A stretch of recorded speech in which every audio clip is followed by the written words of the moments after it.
Way back in 2010, I was on a gaming forum. Someone posted about how they'd just heard about this thing where you play video games for 24 hours, and it raised money to help sick kids at a local hospital. They said it was free to sign up, and it was called Extra Life. I loved gaming, and I had free time, so it seemed like a good excuse to do more of it. So I signed up for my very first year, and my why was simply, why not? I had so much fun, I decided to do it annually, even though I raised a couple $100. What I didn't know at the time is that my simple why not was going to change in a huge way. My son Lucas was born on December 20th of 2011, after a normal, uncomplicated pregnancy. When he was first born, we had no idea that the road ahead for us was going to be a hard one. The morning we were supposed to take him home from the hospital for the first time, his pediatrician heard a concerning heart murmur and told us she wanted him checked out at Akron Children's Hospital. Had she not done that last check and we had taken him home, he would not have made it through the night.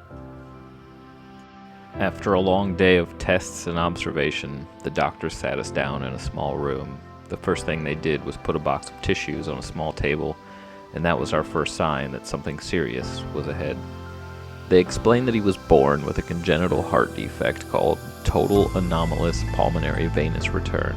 Essentially, his veins from his heart and lungs weren't connected properly, and he would need an open heart surgery just to survive. It was about to be the weekend of Christmas, and they wanted to observe him throughout the weekend to learn as much as they could before going into surgery. He was stable, they told us, but they would drop everything for him if anything changed. And sometime after midnight, on Christmas Eve, something did take a turn. Something in one of Lucas's veins had become obstructed, and he was fighting to stay alive. The team made the call that the surgery would happen that day.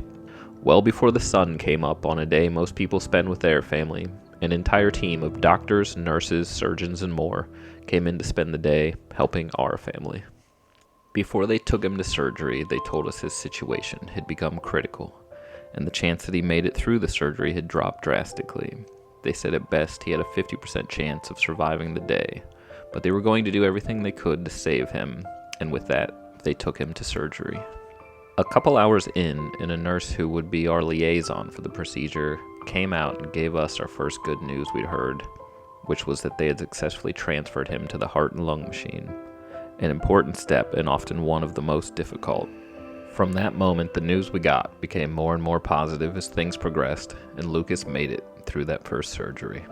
His health did not improve as quickly as the doctors thought it would, and we eventually learned he would have a secondary complication called pulmonary venous stenosis, which would ultimately require him to have a second open heart surgery in February of 2012, when he was just 2 months old, and require him to get a tracheotomy and a G-tube. This required him to be on a ventilator all the way until May of 2013.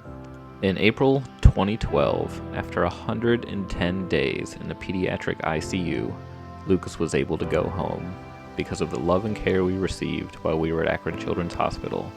Not only did he survive, but he has continued to grow and thrive. And then in 2021, my why would change again.